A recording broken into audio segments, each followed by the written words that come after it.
El fútbol ha sido la fuerza más poderosa y más grande que he tenido en mi vida. Yo tenía muy claro desde niño lo que quería ser, uno de los mejores futbolistas del mundo. Hugo Sánchez, para mí ha sido definitivamente el mejor futbolista mexicano de todos los tiempos. La forma en que jugaba, la forma en que metía los goles, era algo increíble, la verdad. Hugo Sánchez es un ídolo. Hugo Sánchez es un personaje ligado a la cultura, a la idiosincrasia del mexicano. Yo no vería un siglo XX ni vería una historia de México sin la presencia de Hugo Sánchez. 27 goles promedio por año, 10 años consecutivos en el fútbol de España. Eso no lo hace nadie. Hugo Sánchez es el prócer, es el Miguel Hidalgo del fútbol mexicano, es Hugo Sánchez. Era extraordinario, que su pierna izquierda era sensacional en cuanto a obtener el gol. Ha sido uno de los jugadores más importantes que ha pasado por España.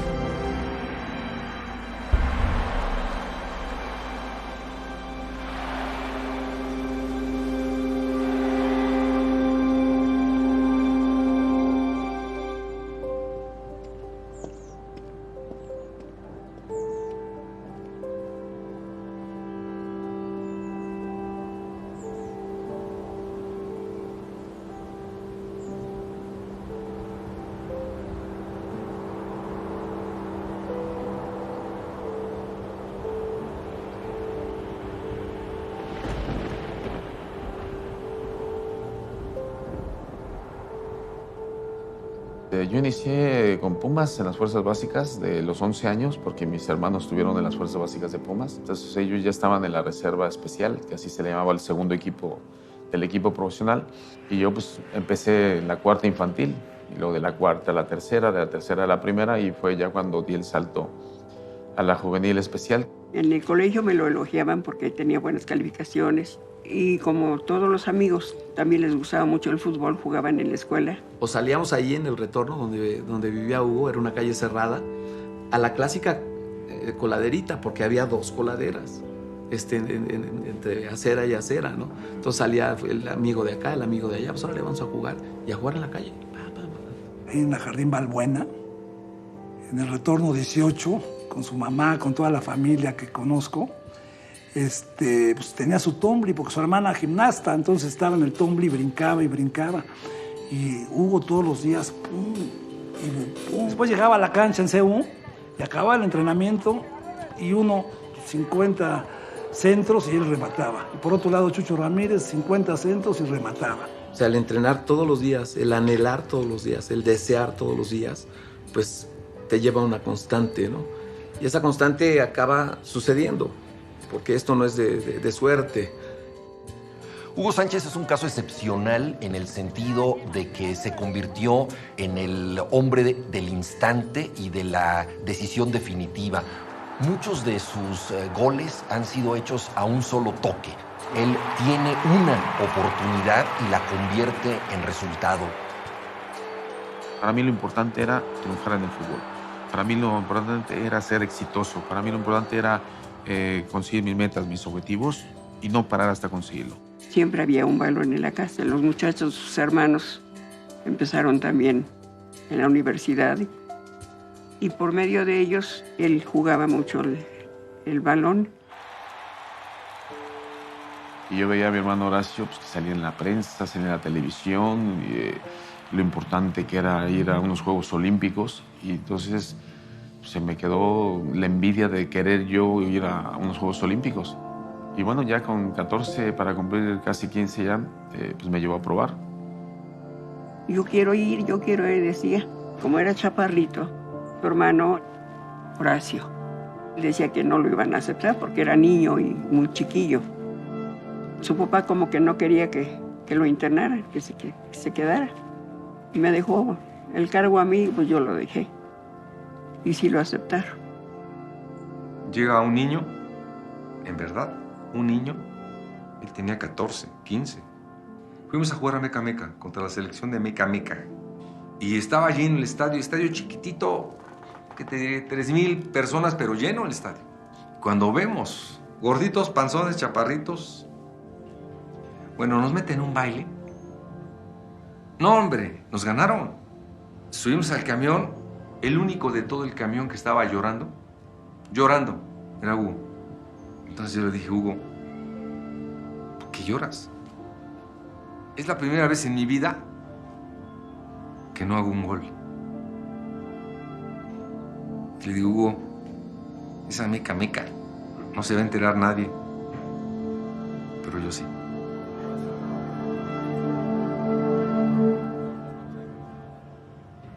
Aceptaron la selección olímpica para luego estar en diferentes torneos internacionales, como el torneo de Cannes. Ahí fue donde vino el bautizo que me pusieron el Niño de Oro. El torneo de Toulon en 75-76. Y luego los Panamericanos en el 75. Y finalmente los Juegos Olímpicos en el 76. Fue un sueño que quise que me hiciera realidad. Y con los años que tenía, 12 años, pues dije, cómo me encantaría tener la posibilidad de jugar con la camiseta de la selección mexicana y poder estar aquí en el Estadio Azteca. Y bueno, son sueños que de niño uno se formula y afortunadamente pues se consigue. Hugo llega en el momento justo, a la hora indicada y al lugar perfecto. Los Pumas de la universidad, años 70s, 80s. La mejor cantera de fútbol mexicano en ese momento. El azul y oro son colores tradicionales, pues es un prestigio tremendo, es un sello de garantía, te da el orgullo de haber estado o ser parte de una comunidad que es exitosa. Y comienzo a ver a un joven que hablaba cosas que no estábamos acostumbrados a escuchar. Un Hugo Sánchez que a los 17, 18 años decía no que iba a ser el mejor jugador de los Pumas, no que iba a ser el mejor jugador de México, sino que iba a ser el mejor jugador del mundo. Llegar a los vestuarios de Pumas en esa época, entrar al vestidor y ver a los jugadores que en ese entonces estaban ya hechos unas figuras, unos cracks. Y fue mi debut en Monterrey contra Tigres.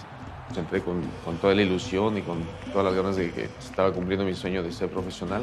Tuve la fortuna de darle un pase a Caviño para que anotara el gol del triunfo. Y ganamos de visitante a Tigres con mi debut. Y resulta que el entrenador Jorge Marí, que en ese entonces, y en paz descanse, pues me estaba llevando poco a poco y me metió de suplente. Y pues yo lo que hice fue juntarme con los que yo sabía que me podrían apoyar o me podrían ayudar como para poder conseguir mi siguiente objetivo, que era el ser titular. La delantera la componía Muñante, un peruano que era espectacular, Caviño, un goleador impresionante, Cándido, un muchacho brasileño. Hugo entraba por Cándido y poco a poco le fue quitando el puesto a Cándido hasta que se quedó Hugo Sánchez titular. Cuando me convierto en entrenador del equipo de Pumas en temporada 77-78, en mi destino llegó un muchacho que se llamaba Hugo y he tenido suerte de estar con él trabajando, entrenando en Fuerza Básica.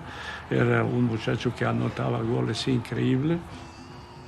Su gran momento de lanzamiento en el fútbol mexicano es cuando en un mes de marzo del 77 en el Azteca anota un gol de tiro libre cuando entró de cambio, y anotándole Pumas al América, pues ahí la gente comenzó a saber lo que era Hugo Sánchez. Lo celebré de una manera tremenda porque era mi primer gol como profesional y fue precisamente aquí en este precioso estadio.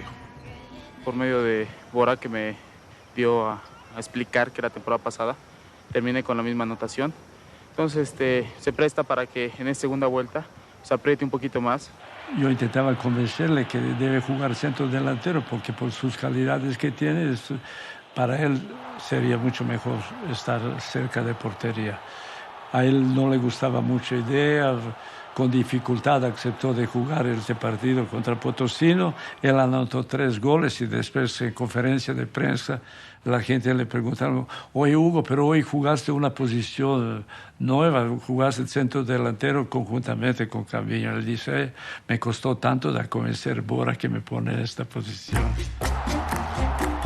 Sí, fue un partido que jugamos Pumas contra Atlante y tuve la oportunidad de meter los 3 goles. yo ya lo veo a él perfilado de espalda hacia mí. Es decir, él ya no iba a cabecear. Yo dije, iba a hacer la tijera. Y hizo no fue chilena, fue tijera. Y yo estaba muy bien parado, te juro que estaba muy bien parado, y llego a tocarla. Golazo, claro. Imagínate la prensa, que Hugo me hizo un gol a mí. Yo no era nadie, la verdad, al lado de él. Ese recurso no lo tiene cualquiera. Es decir, son de los grandes. Y dio la casualidad que a la temporada siguiente, pues, anoté otra vez 3 goles. Le ganamos al Atlante en Ciudad Universitaria y dio la casualidad que metí otro gol de chileno. Terminado el partido te hacen algunas preguntas y vos de un momento de chispa, porque la chispa, dije un poco caliente estaba de la jugada, y dije son goles de churro. En 2 partidos le metí 6. Entonces yo no sé si todavía sigue teniendo mucho mérito porque me resultó hasta cierto punto fácil.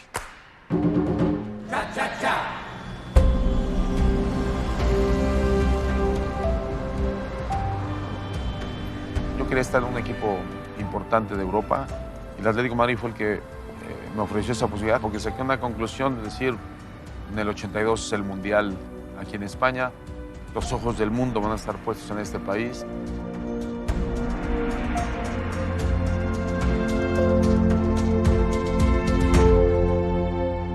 Fue maravilloso el hecho de emprender primero la aventura de irme a España, que me fui soltero. Y pues siendo muy joven, con 23 años, me casé con Emma Portugal. Pasaron 4 años en lo que nació Hugo, que me ayudó a valorar lo que era la familia. Yo no lo había valorado cuando me casé, porque más que casarme con Emma Portugal, me casé con el fútbol. Y ella fue pues la compañera que me ayudó a pasar esos momentos difíciles. Y luego ya cuando nació Hugo, primero, y luego Emma nació 3 años después, pues fue fantástico porque entonces ahí ya reconfirmé lo que es vivir en familia y tener una familia y tener una responsabilidad como padre y en este caso como esposo también. Entonces yo quería pues conseguir metas y objetivos muy, muy grandes y muy altos y su madre no estaba con tanto entusiasmo con esa idea. Así que de común acuerdo decidimos tener esa separación y posteriormente Hugo y Emma lo entendieron. El tener familia, estar casado, no me influía. Y eso no me quitó de la mente el decir ¿qué prefiero, la familia o el fútbol? Si me hubieran dicho ¿qué es primero, la familia y el fútbol? Tristemente, por un lado diría que el fútbol.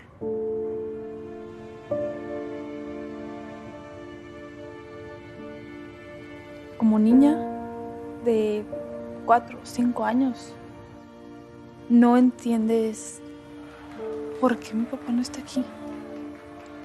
Hasta después como que te empieza a caer el 20 mal, porque te empiezas a acostumbrar a que sean así las cosas.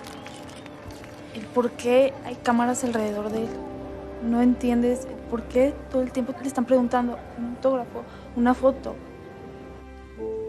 Y bien, pues entiendes que tu papá está trabajando.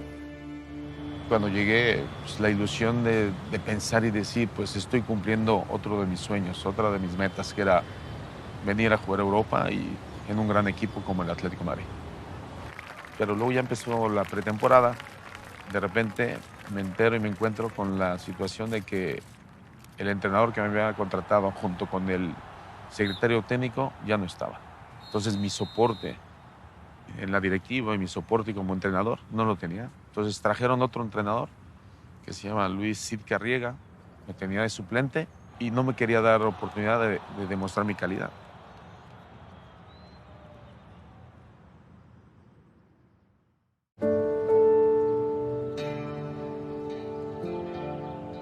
Llega el partido definitivo, México se tropieza con algunos encuentros, era muy difícil, se jugaba en Honduras, las canchas son complicadas, el público es muy agresivo, los arbitrajes son tendenciosos. Ahí sí tuvo que cargar con toda la culpa de una selección que fue muy mal manejada. Y cuando ya empezaba otra vez la aventura de mis entrenamientos al regresar a España, me encuentro con la grandiosa noticia de que el entrenador que me había contratado regresó. Subí a ver a Alfonso Cabeza, que era el presidente en ese entonces. Me dice, Hugo, si realmente quieres quedarte aquí, tienes que renunciar al 50% de tu contrato. Intentó deshacer mi contrato con Pumas, con el ingeniero Guillermo Aguilar Álvarez. Y el ingeniero Aguilar Álvarez dicen, no nos lo van a regresar. Hugo va a cumplir su sueño, hay un contrato y no me lo puedes devolver. Y apoya totalmente Pumas a Hugo. Y yo dije, no me importa ganar la mitad por el hecho de demostrar que voy a triunfar y que voy a demostrar mi capacidad y mi talento aquí en la cancha.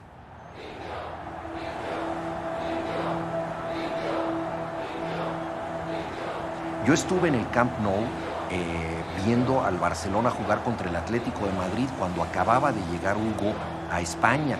Además, la afición culé gritándole indio, indio, indio a Hugo Sánchez. No es fácil sobreponerte a este linchamiento emocional que además se reproducía en todos los estadios.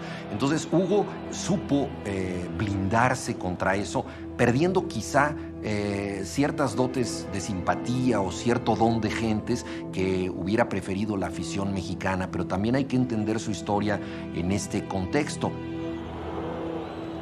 Sí, era sorprendente que se pusieran de acuerdo todos y que empezaran a decir indio, cabrón, fuera del Molinón, por ejemplo, ¿no? Que fue uno de los cánticos que todo el estadio hacía. Y resulta que ellos pensaban que por gritarme indio y eso me iba a desmoralizar o me iba a sentir menospreciado. Y lo que hacía era que esos insultos los convertía del lado positivo y me motivaba. Me motivaba y el orgullo y la dignidad me daba más fuerza, porque sabía que estaban pendientes de mí. Y cuando están pendientes de mí, me sentía más importante. Yo recibía un semanario español con una gran portada. Decía, Hugo, un fracaso. Porque no daba en los primeros partidos.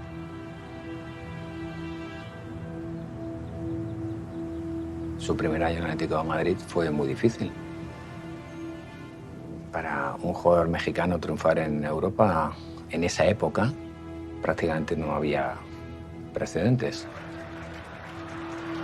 Era difícil que él en el centro del campo pudiese hacer una buena jugada porque no era lo suyo, pero de 3/4 para arriba era letal. Tenía en la cabeza que él no podía salir de México y volver sin triunfar, ¿no? Y esa ambición le llevó a tratar y trabajar con el máximo interés. Y luego después sus condiciones. Condiciones como goleador yo no he visto otro en mi vida, en la forma de actuar, en la forma de buscar el gol, ¿no? Cambió esos indios, regrésate, por pañuelos blancos. Se quitaban los españoles en todos lados. Hugo regresa y empieza a hacer goles. Y recuerdo otra portada enorme también de Lasco Dor que decía, así sí, manito. Con el Atlético de Madrid tuve la oportunidad, pues eso, de ganar mi primer Pichichi y luego la Copa del Rey. Y recibí una llamada de parte de Ramón Mendoza, que iba a ser presidente del Real Madrid. Me dijo que quería entrevistarse conmigo. Yo observé pues, la importancia, la grandeza y la mentalidad de que siempre se quiere ganar títulos en el Real Madrid. Y yo lo que me gustaría es ganar títulos. Y cuando yo recibí la propuesta del Real Madrid, yo iba a la oficina de Vicente Calderón y para sensibilizarle más, me llevaba a mi hijo, a Hugo, pequeñito, en brazos, para decirle, por favor, don Vicente, ayúdeme, que me quiero ir al Real Madrid porque es el equipo donde quiero conseguir más títulos y se me está dando la oportunidad de estar en el Real Madrid y por favor, hasta que llegó un momento en que me dijo, Hugo, ya, está bien, te voy a ayudar, pero no puedo hacer la negociación de forma directa. Y se me ocurrió una negociación, llamarle al presidente de Pumas, el ingeniero Guillermo Aguilar Álvarez, para que me hiciera favor de que si accedía a que me comprara Pumas otra vez, para yo fichar supuestamente con Pumas, pero a la vez Pumas me vendía al Real Madrid. El Club Atlético de Madrid, su presidente, estaba de acuerdo con el presidente del Real Madrid en que se llevara a cabo la gestión de esa manera porque Hugo quería venir al Real Madrid. Hacerlo directamente era un bofetón para el presidente del Club Atlético. Y viene finalmente después Ramón Mendoza, presidente del Madrid, y en su idea de llevar en su voto 3 o 4 jugadores baluartes. Veníamos de la furia, o sea, de un fútbol sin discurso estético. Cuando muere Franco empieza la transición, España se empieza a sentir europea, se empieza a sentir libre, y el fútbol, que suele traducir las pulsiones sociales, pues trajo a esta generación con un buen número de futbolistas que jugaban muy bien al fútbol, un fútbol muy delicado. Representábamos la intuición, la inteligencia, la creatividad, la inspiración, algo diferente. Y que se complementaron muy bien, aparte de Maceda, de Gordillo y de Hugo Sánchez, que fueron los otros 3 pilares sobre los que se sustentaba ese equipo. Se formó un equipo tan importante que fue cuando le llamaron la segunda época dorada del Real Madrid. Poco a poco fue limándose, fue dándose cuenta que era importantísimo, necesario, indispensable para un grupo, aunque fuese un club como el Real Madrid, y eso le hizo integrarse mucho más y rendir como rindió siempre, a gran altura. No estaba rodeado de sus paisanos, estaba a muchos kilómetros de distancia de México, en un club con una exigencia brutal, terrible, con un concepto de fútbol distinto al americano, pero él pasó por encima de todo eso, llegó a Madrid y en Madrid triunfó.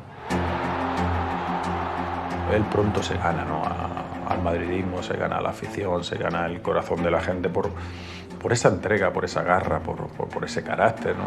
Y encima estamos hablando de un rendimiento extraordinario como goleador, ¿no? Y por un juego agresivo, de ataque, que se divierta, ¿no?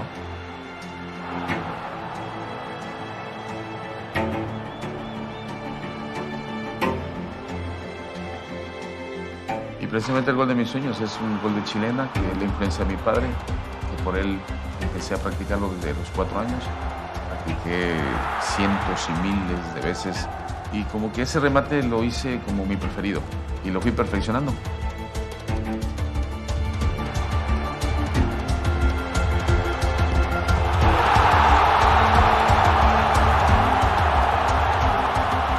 Afortunadamente en el Santiago Bernabéu, vistiendo la camiseta del Real Madrid, metí un gol de chilena de esa manera y realmente pues me salió soñado. Qué bueno que quedase para la historia ese gol y la estética de ese gol, porque se vio perfectamente qué tipo de delantero y qué posibilidades tenía. No es una casualidad que 38 goles a un toque, con la derecha, con la izquierda, con la cabeza de penalti. Es algo que no obedece a algo lógico, porque él no era lógico, él era una estrella, él era un superdotado. Si metió 38 goles en una temporada, todos de primera intención, pues es un fenómeno. Entonces, como futbolista, como centro delantero, difícilmente habrá uno mejor, ¿eh?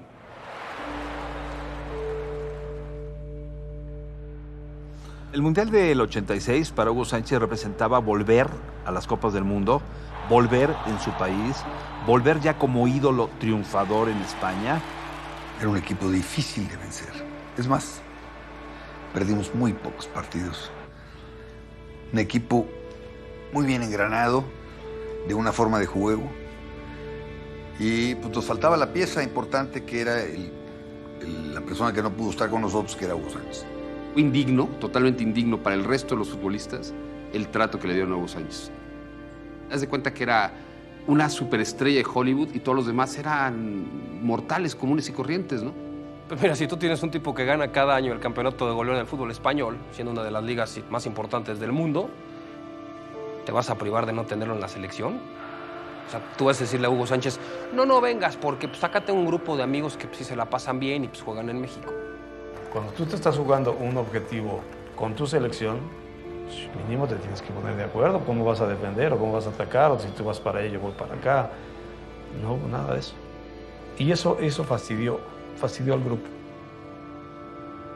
Él demuestra en la cancha, en el entrenamiento, que es de los mejores. Entonces, pero la gente, a esto, Bora le daba ventaja. No vino en un plan de incluirme al grupo, sino que el grupo se adapte. a mis formas de ser, de pensar, de jugar, etc. Entonces hubo un choque, muchas veces no reconocido, pero por supuesto que hubo un choque. Yo me acuerdo de algún jugador de la selección mexicana que antes de la Copa del Mundo me dijo, que venga Hugo, a ver con qué se encuentra.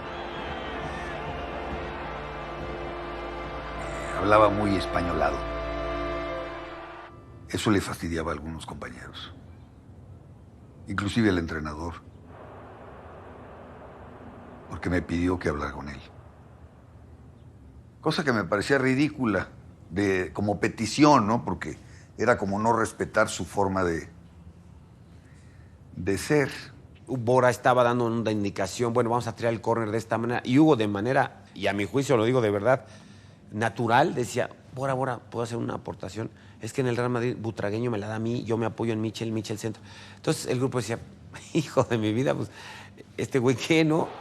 Que Hugo, siendo figura, llegó queriendo ser capitán de la selección, que lo merecía, ¿no? Pero había también una gente que ya había hecho el trabajo de 3 años, ¿no? Como Tomás Boy. Me solicitaron que por favor tenía que ser más sencillo, humilde, y me pidieron que habían hablado que la capitanía, pues, que no me la iban a dar a mí, porque bastaba que me dieran la capitanía de la selección para que dentro del grupo hubiese más celo y más envidia. Me parece increíble que la selección no me deje ser capitán por mentalidad, por celo, por envidia. Yo creo que lo que deberían de hacer es pedirme de favor que yo sea el líder y que yo sea el capitán, porque soy la figura que está triunfando fuera de México. Tomás era el capitán que se ponía el gafete, y entonces fuimos, nos sentamos, y yo recuerdo en esa reunión que le comentamos, Tomás y yo, que el grupo estaba un poco inquieto al respecto de esa manera de conducirse de Hugo. Y Hugo nos dijo lo mismo, es decir, veo con tristeza, pensé que este era un grupo distinto. Él se expresó de esa manera porque él había estado en 2 procesos mundialistas anteriores, 78, 82, donde él había percibido, yo no estuve, divisiones, envidias, complejos, equipo chico, y él chocaba con eso. Y él sentía que este 86 era por fin una selección ganadora, competitiva, protagonista. Entonces imagínate que el Mundial 86 resulta para Hugo el Mundial en su casa, donde es el ídolo, donde lo están esperando, donde llega con un golpe, una lesión de un partido de Copa de Europa. Tenía compromisos diferentes al resto de los demás. Seguramente por ello el cuerpo técnico decidió que a Hugo había que darle ciertas concesiones.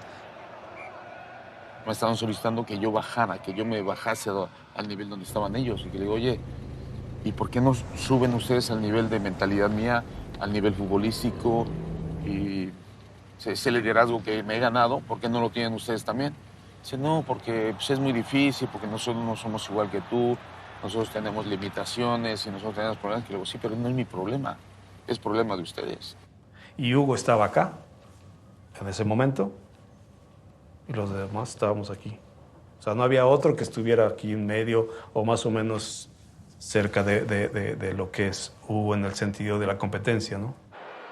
Sí, Hugo, pero entiende que hemos decidido que el capitán sea el de mayor de edad. Pensamos que es lo más conveniente. Y el que tenía mayor edad en ese entonces era Tomás Boy. No supe yo que quería ser capitán. Bora algo me dijo así como que Hugo le había pedido que la cinta del capitán, pero entonces, según entendí yo, Bora me había dicho que él me había escogido capitán y también los seleccionados me habían escogido como el capitán. La medida de darle la capitanía a Tomás Boy termina por ser una decisión diplomática de parte de Bora Milutinovic. Para evitar algún tema de otro tipo, se lo da un tipo talentoso, con liderazgo, que es parte de lo que necesitas tener para portar la cinta de capitán. No, eso demuestra para mí, todos son iguales. Tomás Boy, por los méritos que tenía, es capitán. Hugo es tercero. Ninguna vez Hugo protestó contra esto. Y esto que demuestra que era importante para él el equipo, el espíritu del equipo, no importa quién es el capitán. Ya lo supe después que a lo mejor él entendía que como Maradona había sido elegido por sus grandes compañeros argentinos, él también tenía que ser elegido como... Yo no entendía esa parte, ¿no? Y no quiero pasar como que, ay, no te hagas el loco, ¿no, Tomás? Porque siempre piensa en eso, ¿no? Nunca supe que quería ser el capitán, la verdad. Creo, mira, a mí lo del ser capitán o no capitán, a mí no me importa el serlo o no serlo, pero me da muchísima tristeza de la mentalidad que tengan. Y la mentalidad que tienen es muy mediocre.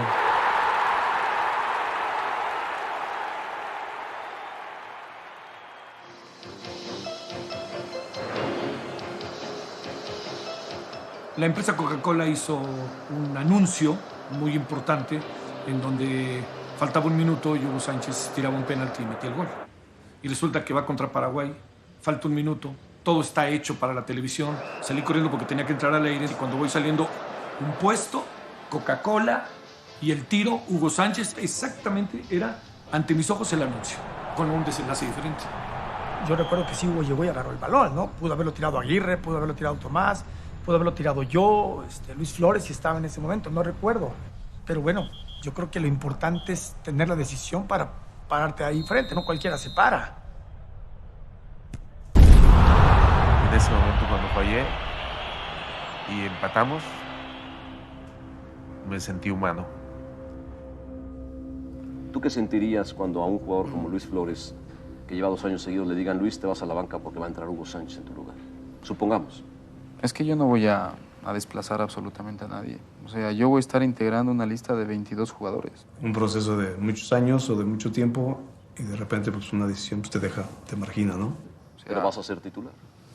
Eso es dependiendo del entrenador, sí. Es que si no eres titular, Bora será colgado en el Zócalo de la Ciudad de México. Exactamente, esa es la responsabilidad que él va a asumir y que él va a arriesgar en el supuesto caso, ¿no? Jugamos contra Alemania el 5º partido. Jugamos muy bien.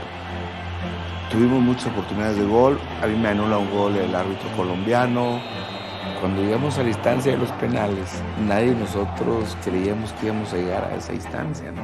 Cuando Bora dice, ¿quién tira? Todo se volteó para otro lado. Se acalambra todo, se acalambra Tomás, se acalambra Quirarte, se acalambra Hugo Sánchez. Nadie tira los penaltis y aparecen defensas tirando penal. Frente a un portero de la calidad de Schumacher.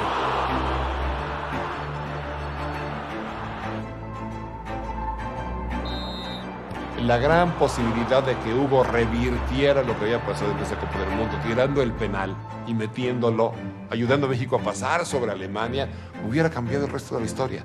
Pero a pesar de eso, él, al menos en mi punto de vista desde fuera, como periodista, observando el Mundial y transmitiéndolo, yo siempre le vi poner todo lo que tenía en la Copa del Mundo. Lo que pasa es que el Mundial también es política. Y siempre se dice, no, es que el arbitraje le tiró una manita al local porque es el local y demás. Aquí resultó que no le tiró la mano el arbitraje. El que no se tiró la mano fue México, no protegiendo sus intereses desde la confección del calendario, porque ¿quién lleva siempre la preferencia? El local. Entonces la culpa no fue ni de los jugadores, ni de Bora, ni de Hugo, ni de nadie. Simplemente lo sacas de su fortaleza, que es el Azteca, y lo vuelves vulnerable.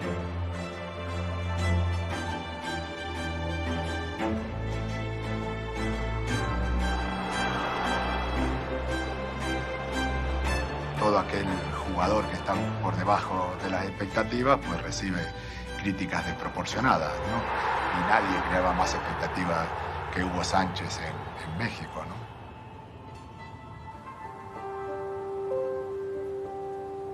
A Isabel, mi actual esposa, la conocí en el 90 y fue un flechazo en el cual no me he separado de ella en ningún momento. Hugo me hacía sentir la persona más maravillosa del mundo. Yo era una princesa que para él, o sea, solamente quería que yo fuera feliz. Todo el resto del mundo, por un tiempo, desapareció. Hugo es muy protector. El cura que nos casó, igual, cuando termina la ceremonia y se acerca para despedirse y dice, a ver, tú, ¿qué pasa? Es mi mujer. O sea, ¿qué estás hablando con ella? Y entonces el otro, ay, perdón, Hugo, solamente me estaba despidiendo. Dice, no, perdona, pero es que es mi mujer. No puedes ponerte celoso del sacerdote, que la acaba de casar, además. Esperamos unos años para disfrutar del matrimonio sin hijos y sin hijas, hasta que quedó embarazada y gracias a Dios fueron 2, Isabel y Ana. La verdad es que tuve mucha suerte, que le encontré en el momento en que ya había conseguido prácticamente todo lo que había soñado.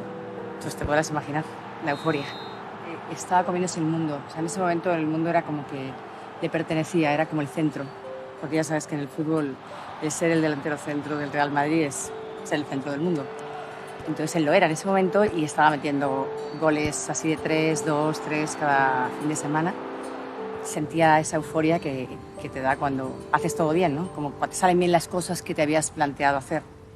Su carácter era el de un ganador nato y lo que demostró fundamentalmente era una ambición, una capacidad de determinación fuera de lo normal. Hugo lo enfrenté y él no tenía amigos, él era un matador. Si tenía que pisarte, meterte el codo, escupirte, amenazarte y meter el gol, lo hacía. No se tentaba el corazón. Muchas de las cosas que Hugo, supongo, logró es porque el tipo dijo yo voy a ser el mejor, ¿no? Y eso cuando tú dices aquí yo soy el mejor o quiero ser el mejor o voy a ser el mejor o soy el mejor, parece que, ¿no? Como que duele, incomoda y no sacamos estas como, ¿no? miserias nacionales que de pronto nos agobian. Desde niño no era tan cargado de personalidad, de carácter, eso, sino que ya cuando me hice profesional y sobre todo mi viaje a España y estar fuera de mi patria, estar fuera de mi país, estar fuera de mi entorno, de mi familia, de mis amigos, me endureció mucho el carácter y la personalidad la definí muchísimo más. Por primera vez en la historia del fútbol de México hubo alguien que traspasara fronteras y no tuviera la timidez para poder ser un grande, ¿no? En México el éxito muchas veces separa a la gente. Tenemos nosotros esta actitud de que nosotros estamos abajo y si alguien se va a triunfar, nos ha abandonado. Es el apóstata que deja a su tribu. Se llama envidia. Se llama el dolor de no ser. La envidia. El ver que otro triunfa y tú no. Y te ciegas y no ves el por qué triunfó determinada persona. ¿Cómo no? Tienes que estar ciego y loco y enfermo de la cabezota y de celos y de envidia que te corroe para no ver la labor en este momento que estamos hablando de Hugo Sánchez. En ese medio no puedes tú proyectar esa imagen de debilidad o de agradecimiento. Él estaba compitiendo al lado de grandes futbolistas y tenía que sentirse así, yo siento, que con esa cierta dosis de arrogancia. El Hugo de la Jardín Narbona es el mismo de ahora. Eso es lo más lo mágico de Hugo. O sea, Hugo es un tío que no tiene ninguna necesidad de demostrar a la gente ni que tiene dinero, ni que es poderoso. ¿Sabes? Nunca va con esa bandera. Él es una persona que ha tenido como un guión de su vida desde chiquito y lo fue siguiendo así como que esto es lo que viene después y para conseguir aquello que yo quiero conseguir voy a hacer esto, ¿no? Él tenía decidido que él quería ser el mejor futbolista de México y pues lo consiguió. La verdad es algo que mucha gente admira, yo lo admiro. Es algo que es muy difícil de conseguir y pues la verdad que él lo haya conseguido para mí es un orgullo. Pero como que se relaje, o sea, como que no sea tan como estresado, como de que controlador. El control de Hugo es desmedido. Es desmedido porque quiere controlar todo, absolutamente todo. Y hay cosas que no son para él. Él no piensa en él piensa en el bien de todos. Solo le quiero agradecer por ayudarme a ser como soy yo ahora. Pues le quiero mucho, es mi padre. Papá, o sea, no puedo ser la mejor en todo, o sea, pues lo voy a intentar, pero no, o sea, no puedo ser como la mejor en todo. Bueno, pues inténtale, haz lo mejor de ti para por lo menos llegar más cerca del perfeccionismo. Yo creo que influye mucho en la mentalidad como para querer ser diferente y en este caso destacar, ¿no? Entonces, ese lineamiento, esa mentalización que me hizo mi madre, que quería que fuera el mejor en todo, pues me sirvió y me lo tomé muy en serio. Sé que no voy a ser el mejor en todo, pero voy a estar más cerca que otros que no intentan ser el mejor, ¿no? El segundo año y el tercero, pues me sirvieron para ir mejorando en productividad, tanto en goles como en juego. Y luego Ben Hacker se fue después de ganar el tercer título de forma consecutiva. Y antes de marcharse, antes de que terminara el campeonato, fue como la advertencia de decirle al gerente que había que traer otro delantero en lugar de Hugo, porque Hugo ya está haciéndose mayor en el fútbol, ¿no?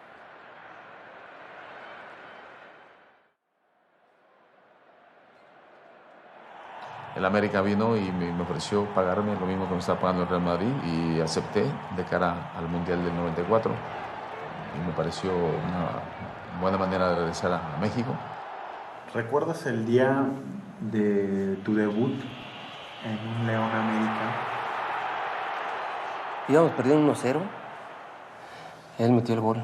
Él metió el gol, fue una falta. Y como pues, es bien vivo, siempre trataba de madrugar al portero. Fue un tiro libre y empatamos y quedamos 1-1. Como americanista era aberrante que un jugador de Pumas viniera al América y un jugador ícono de Pumas viniera al América. Sin pretenderlo, tengo la responsabilidad de la selección y pues es parte de mi destino y así lo asumí.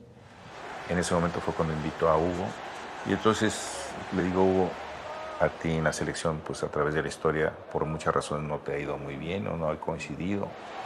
Tú eres un tipo que influye mucho con el grupo de gente que hay. Yo conozco a esta generación y es una generación de jóvenes talentosos que tú eres un ejemplo y tú seguramente vas a potencializar ese grupo.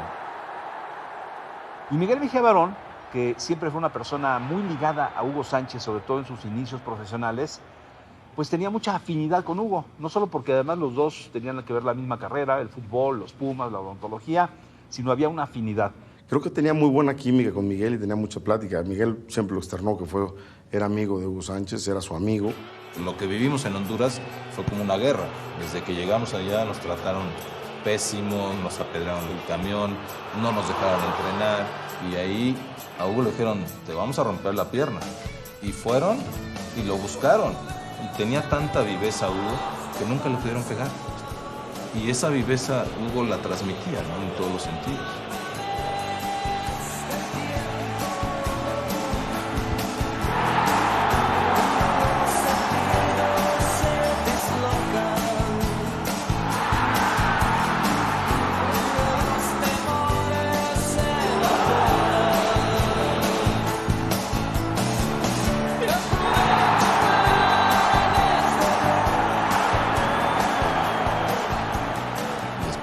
Por primera ocasión la Copa América 93, que había costado mucho trabajo el poder conseguir que México asistiera a una Copa América. Le digo, como agradecimiento a todo lo que has sido, a tu historia, a este último tramo que accediste, me gustaría que te retiraras en la Copa América como capitán. Su calidad futbolística, su bagaje, su historia, su todo, pues automáticamente, sin quererlo, pues él ponía una distancia, ¿no? Es el mejor, no hay intento de discusión, ni de que te voy a quitar el puesto, ni que pásamela bien. Inclusive hacíamos bromas, ¿no? Había algunos que nos llevamos mucho más fuerte con la mamá y con la hermana y con la novia y con la esposa. Él no llegaba tanto, pero bromeaba de forma fuerte, entonces siempre fue muy afectivo en esa situación, Hugo. Pues tenía yo a Luis, a Hugo y a Sai, y yo quería jugar con 2 nada más. Le digo, Luis, tengo este problema. Sagues es el vértice porque era el más rápido. Yo necesitaba velocidad. Le dije, y la cosa está entre tú y Hugo. Miguel me llama a mi cuarto y me dice, tú no vas a jugar. Voy a jugar con 2 delanteros. Y a Hugo lo quieren que yo lo refunda, ¿no? O sea, textualmente me dijo, quieren que yo a Hugo lo haga de lado. Y eso es lo que, o sea, yo nunca haría esa parte. Me dice, hoy te voy a chingar a ti. No, no me hagas eso, Miguel. Le dije, sí. Le dije, tu tiempo está en el futuro. Hugo se está retirando y esto es parte del agradecimiento.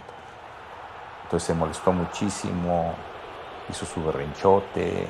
Tú vas a ser mi centro delantero titular en 94, en el Mundial, pero tengo que respaldar a Hugo Sánchez. Iba a jugar en tu lugar. No se trataba solamente de tener una estrella o que se jugara en función de un jugador.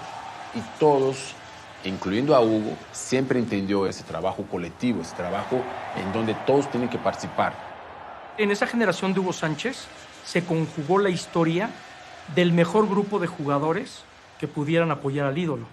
Y esa selección de Miguel Mejía Barón, la de 93 y 94, para mi gusto, junto con la de La Puente del 98, son las mejores en la historia de la selección mexicana. Miguel Mejía Barón, antes de la final, le dijo: Hugo, es el momento de irte como los grandes. En la final, que siempre soñamos, despídete como Dios.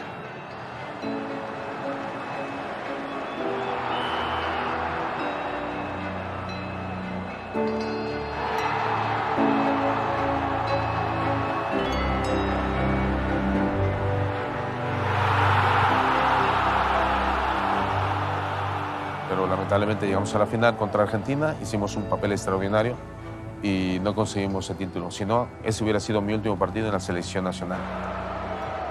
Hacemos un gran torneo. Hugo le gustó lo que estaba pasando con el equipo. A lo mejor él no pensó que podíamos como equipo jugar tan bien o ser protagonistas como lo fuimos. Y acaba ese compromiso y me dice Hugo: oye, sí me gustaría ir al Mundial.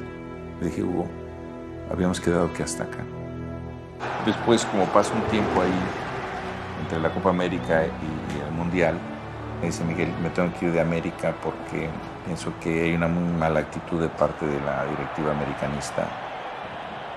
Me querían hacer firmar un contrato de imagen. Entonces, en el contrato de imagen yo quería ganar X dinero aparte del contrato deportivo.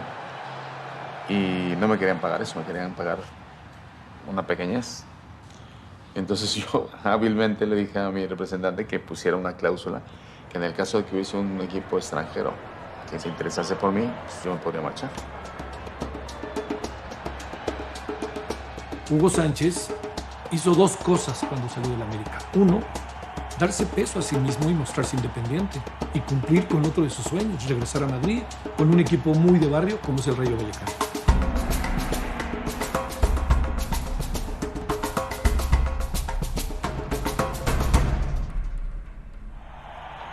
Me acuerdo muy bien que el trayecto del hotel al estadio fue muy largo. Casi todos venimos muy callados, salvo Jorge Campos, que venía narrando su propio partido en el asiento de atrás.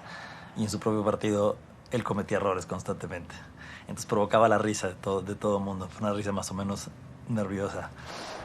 Sí, el proceso lo inicia Hugo, ¿no? O sea, él juega como centro delantero y pues, le dan el 9 y juega como titular todo el partido, ¿no?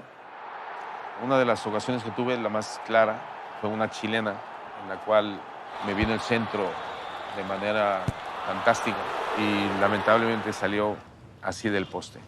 Entonces fue un momento crucial para mi futuro, porque estoy convencido que si ese remate hubiera entrado, creo que hubiera jugado titular el siguiente partido. Posiblemente hubiéramos quedado empatados o podríamos haber remontado, pero el resultado quedó así, perdimos. Y ese fue mi último partido con la selección de manera oficial.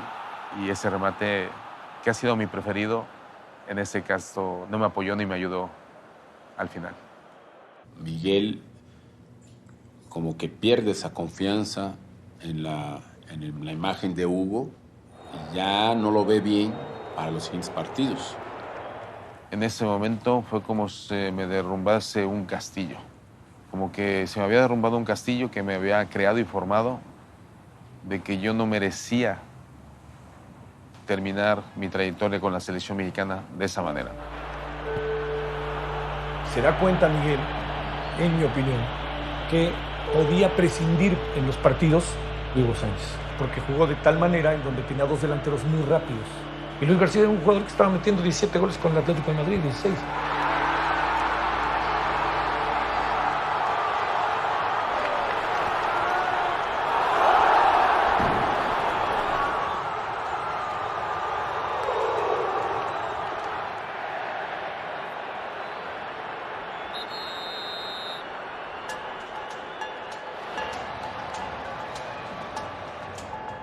Creo yo que Miguel no quiso cambiar la estructura, pero sí el equipo quedó prácticamente relegado hacia atrás. Ese día, los búlgaros estaban verdaderamente preocupados porque no podían agarrar a Sagi. Entonces tú no podías cambiar a un jugador para cambiar tu esquema de juego cuando de alguna otra manera tienes el control del juego. Entonces yo quería mantener a Sagi con posibilidades de llegar con su velocidad, pero necesitaba alguien que hiciera el papel de Galindo. En esa época Tuca estaba arriba, lo llevé para eso, para que él viera lo que yo no puedo ver abajo. Y en un momento le digo a Memo Vázquez, pregúntale a Tuca cómo me ve a Galindo. Mientras estaba averiguando, hablo con Hugo, le dije, calienta porque es probable que entres en el lugar donde juega Galindo. Inclusive de la banca viene, Tuca, ¿cómo ves la posibilidad de Hugo? Yo dije, ¿en lugar de quién? No hay. Y dice, ¿cómo ves? Yo digo, los tres medios están conteniendo bien. Benjamín Galindo es el que está proyectando a Sagi perfectamente. Y Hugo seguía sin ser protagonista de la historia, ¿no? Para Hugo era terrible, un tipo acostumbrado a los focos, un tipo acostumbrado a ser protagonista, a tener un rol protagónico, un tipo acostumbrado a meter goles. Era para él, y me atrevo a decir la palabra, insoportable estar en la banca. Y en un partido de fútbol que se va a tiempos extras, pues es evidente que tiene que haber cambios. A todos nos extrañaba que no se hubiera hecho ningún cambio. Pero sin embargo se pararon a calentar. Y se pararon a calentar ellos dos. Entonces a uno le parece muy evidente que va a haber un cambio, ¿no? Y uno siente desde afuera es que si vamos un poco más al frente podemos ganarle a Bulgaria.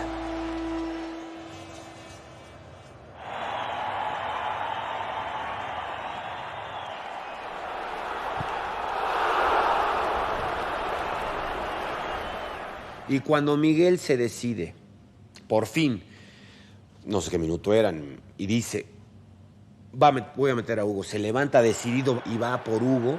Me quería meter de centrocampista, en lugar de Benjamín Galindo. Entonces, yo pues, nunca he jugado ahí. Y ahora mismo el partido, el equipo está como para ir a por ellos. Si todos están haciendo bien las cosas, ¿por qué lo tengo que cambiar? Porque tienen esta idea de refrescar. ¿Qué es refrescar? Es sacar un jugador que está haciendo bien las cosas durante 80 minutos para poner uno que no sabe si va a resultar, y por eso dicen que hay que refrescar. La pendejada más grande que escucho. Permíteme. Si todos están haciendo bien las cosas, ¿por qué tengo que cambiar a alguien?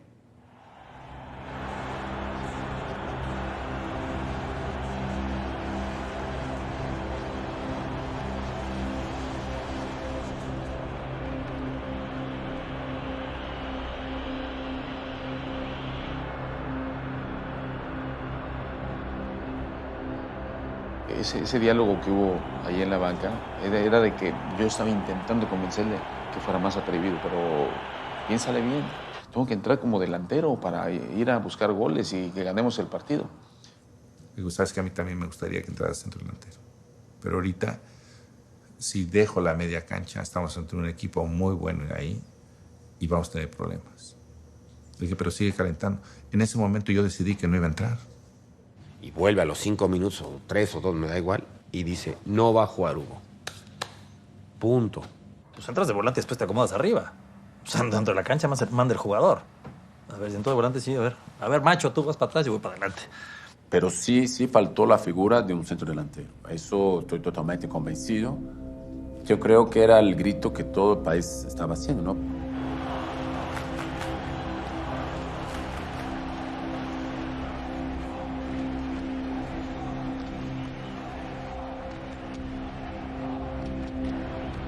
Entonces todo el mundo empezó a gritar, todos los mexicanos me decían, Isabel, ¿qué pasa? Dile a Hugo que salga, ya sabes cómo sois los mexicanos. Yo decía, bueno, ¿qué quieres que yo le haga, no? No, tú, dile tú, seguro que tú puedes, así que dile tú a Miguel. Y lamentablemente para muchos aficionados y para el mundo futbolero, el único que tenía poder de decisión en ese momento era yo. y ejercí ese poder. No salió y ya. Entonces, uno de los episodios más tristes para el fútbol mexicano, porque sentimos que teníamos al hombre que podía habernos dado el pase a la siguiente y ansiada ronda.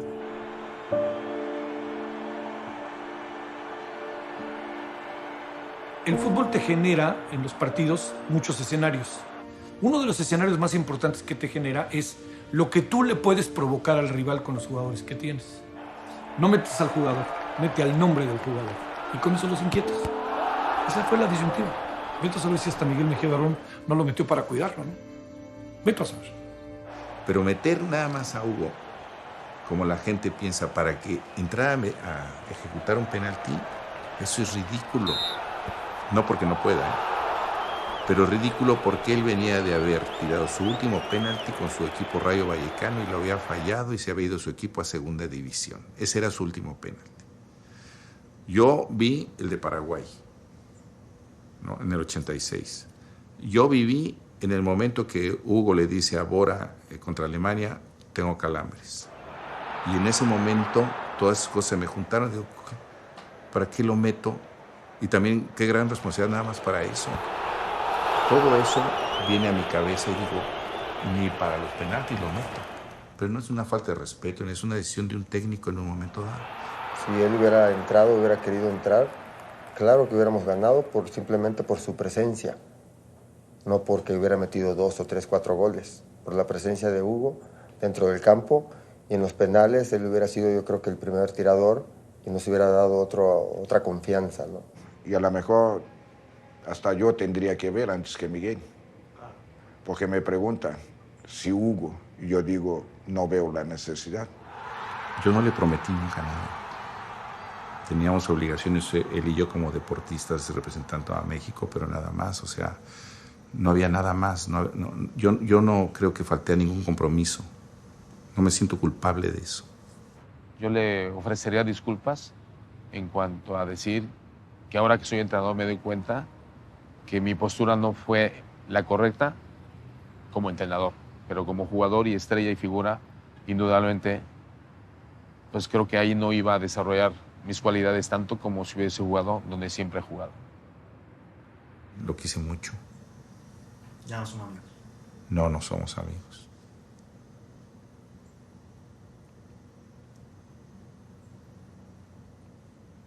Pues sí, sí, yo creo que todo nos pasa, y más con mi edad, pues seguramente que sí.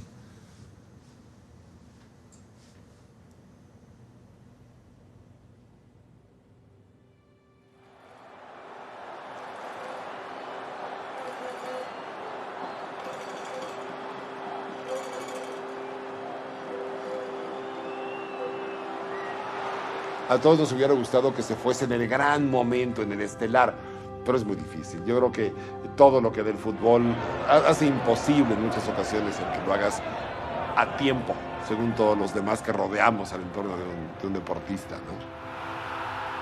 Decidí retirarme el 29 de mayo del 97 en el partido de homenaje que me hizo el Real Madrid, y fue contra el Paris Saint-Germain, y fueron mis últimas 3 volteretas.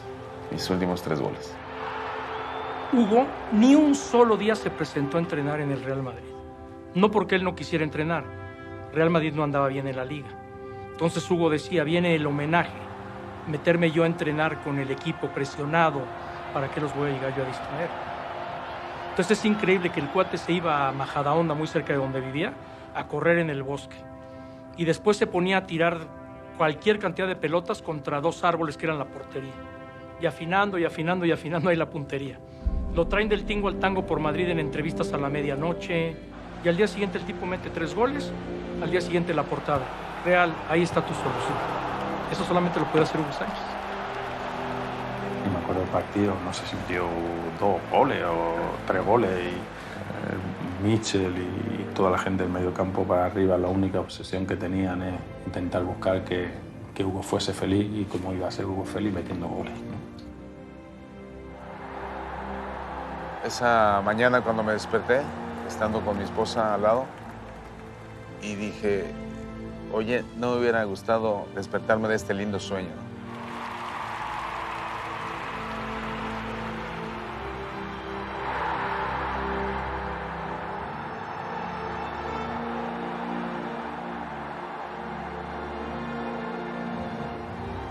yo no llegué a darme cuenta realmente lo que él estaba viviendo. O sea, él estaba igual que está ahora. El efecto era el mismo. Para todo el resto de la civilización era igual. Para mí, yo sí me daba cuenta que obviamente era un momento duro. Como que un poquito de la nariz, los ojos grandes, así hermosos, con las pestañotas, las cejas la también. boca. No, la boca. No, no quiere estar en mi boca. Yo creo que se lo guarda todo. Y no, yo creo que no quiere compartir su tristeza o su tristeza o sus miedos con los demás, bueno, o sea, con la familia más cercana porque prefiere como solamente de alguna manera como sufrir él y no hacer sufrir a los demás, como cuando comparte esos sufrimientos con nosotras, ¿no? Bueno, o sea, la vez que más le he visto así como sufrir es, bueno, cuando murió mi hermano Hugo. Y, o sea, fue como muy triste. Nos preparamos, mi esposa y mis hijas y yo, para irnos en el vuelo que salía de Tijuana para la Ciudad de México. Y de repente sonó el teléfono de mi esposa, porque yo ya había apagado el teléfono, porque ya estábamos arriba del avión y mi esposa no lo había apagado. Entró la llamada.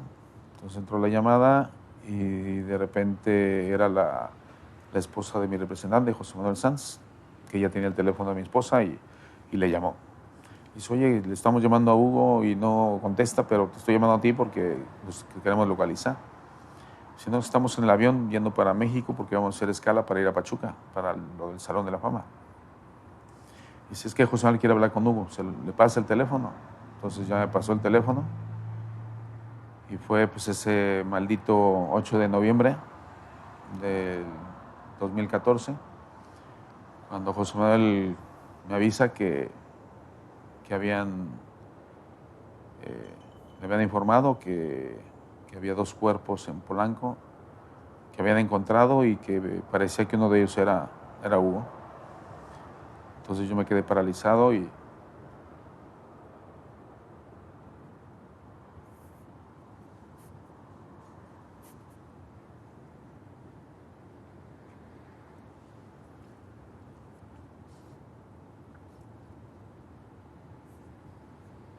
no pude hablar.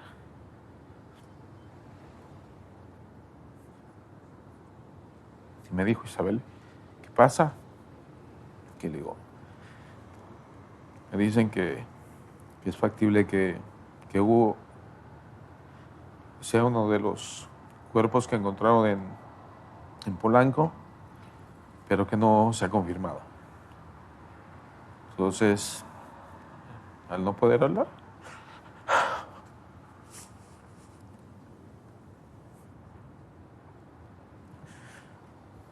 tanto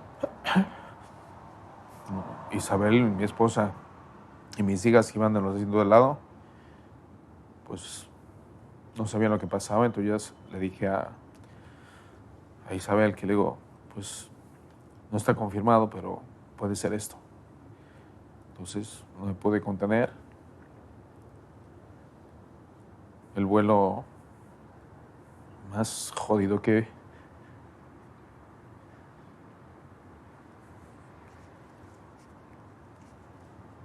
viajaba en mi vida. Fue ese. 3 malditas horas de viaje de México de Tijuana a México. Y me la pasé llorando todo el viaje. Mi esposa igual. Y mis hijas, por consiguiente, no lo podían creer. Llegué al aeropuerto y lo primero que hice fue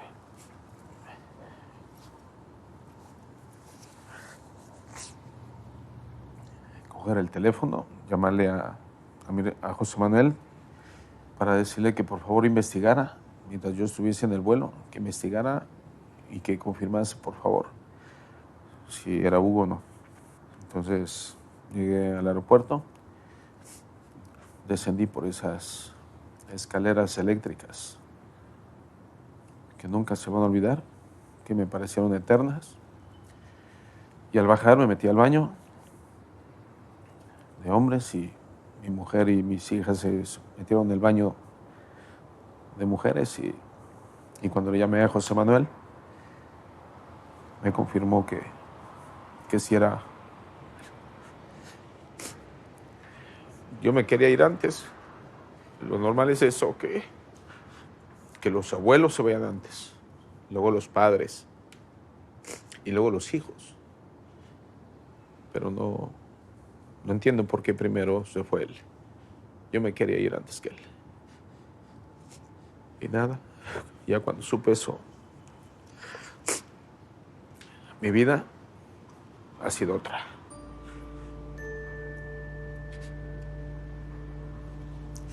No es la misma.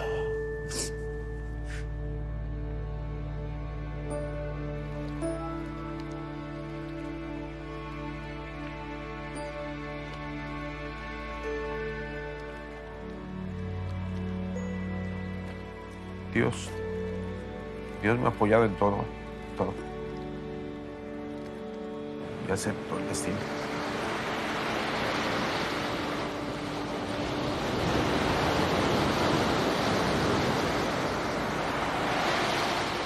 Siento, cada vez que veo a mi papá,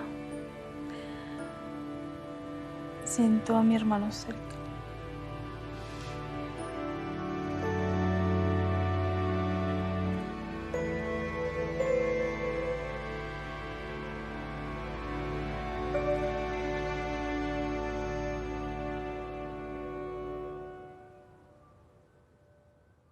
No sé por qué no hay en México, bueno, delantero de la categoría de Hugo Sánchez, pero delantero de la categoría de Hugo Sánchez no hay prácticamente ningún equipo del mundo, ¿no? Hoy los nuevos dioses de las sociedades, como en otro tiempo, en el Imperio Romano, no eran los guerreros, ahora son los futbolistas, los deportistas, son los embajadores de las naciones, son los personajes que fácilmente pueden llegar a ser más reconocidos que un presidente. Y eso es lo que pasó con Hugo Sánchez. Se convirtió en un embajador en donde todos en el mundo se ven quién es. Hugo empezó a hacer del fútbol mexicano un fútbol globalizado. Ayudó a darle a México otro tipo de identidad muy importante como un exportador de la cultura mexicana. Yo me visualizaba siendo Hugo Sánchez también jugando en Europa. Si en ese entonces no hubiese estado Hugo Sánchez, no sé en quién me hubiera podido fijar para poder tener ese sueño. O sea, Hugo tendría que estar con Cantinflas ahí, o sea, con Pedro Infante. Es una cuestión popular. Hugo Sánchez ya no le pertenece a él. Hugo Sánchez es un patrimonio de la sociedad. Te caiga bien o te caiga mal, pero es un patrimonio de México. Los que ven muy peladita que el maestro Hugo Sánchez haya sido 5 veces pichichi, que haya levantado a Pumas para ser campeón 2 temporadas seguidas, que haya hecho tragarse sus palabras a los güeyes que le tiraban caca cuando jugaba en el Atlético, que haya hecho que el Real Madrid haya campeonado no sé cuántas veces, pues lo ven muy fácil, ¿verdad? Pero solamente el indio sabe lo que carga en su costal. Fui muy afortunado por haber estado exactamente en la misma cancha, pateando la misma pelota y defendiendo en algún momento el mismo equipo con el equipo más grande que ha dado el fútbol mexicano.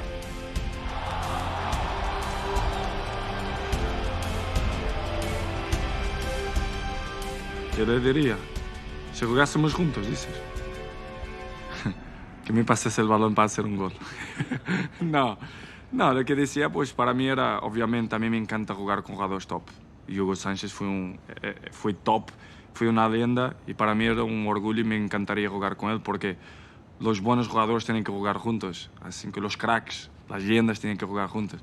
Lo que decía, pues no era un sueño, decía de la realidad, que para mí era un placer jugar con él y seguramente hacíamos una dupla muy, muy, muy top.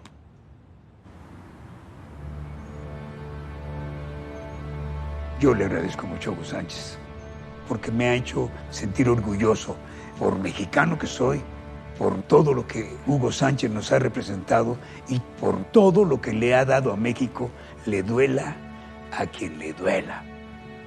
Sin Hugo Sánchez el fútbol sería distinto. Puedo estar de acuerdo, no de acuerdo, podrá ser arrogante, no arrogante, podrá ser lo que sea, pero es un tipo necesario, un tipo que lo necesitó el fútbol y que creo que lo disfrutamos mucho. Cuando uno empieza en el mundo del fútbol o quiere llegar a ser alguien, qué mejor ejemplo que Hugo Sánchez, mexicano, triunfador, goleador, todo lo que consiguió en Europa es algo que está al alcance de muy pocos. Yo creo que por la magnitud de la figura de Hugo Sánchez y por lo que sembró en el inconsciente colectivo, siempre esperaremos que lo que haga Hugo Sánchez en cualquier ámbito de la vida sea triunfal. Hugo no tiene la culpa de eso, de nuestras expectativas. Hugo Sánchez es un personaje de la historia de México, no nada más del fútbol. Me parece que Hugo trascendió más allá de nuestras fronteras y Hugo es un ícono para México. A pesar de que han ocurrido muchas cosas y han pasado muchísimos años de sus días en la cancha de juego, el niño mexicano que quiere ser futbolista sigue identificándose con Hugo Sánchez.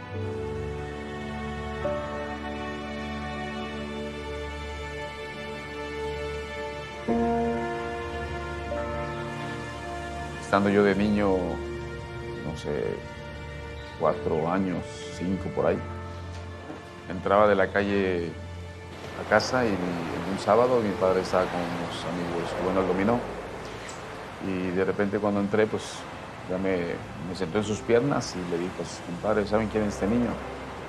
Este niño va a ser el mejor futbolista de todos los tiempos de México.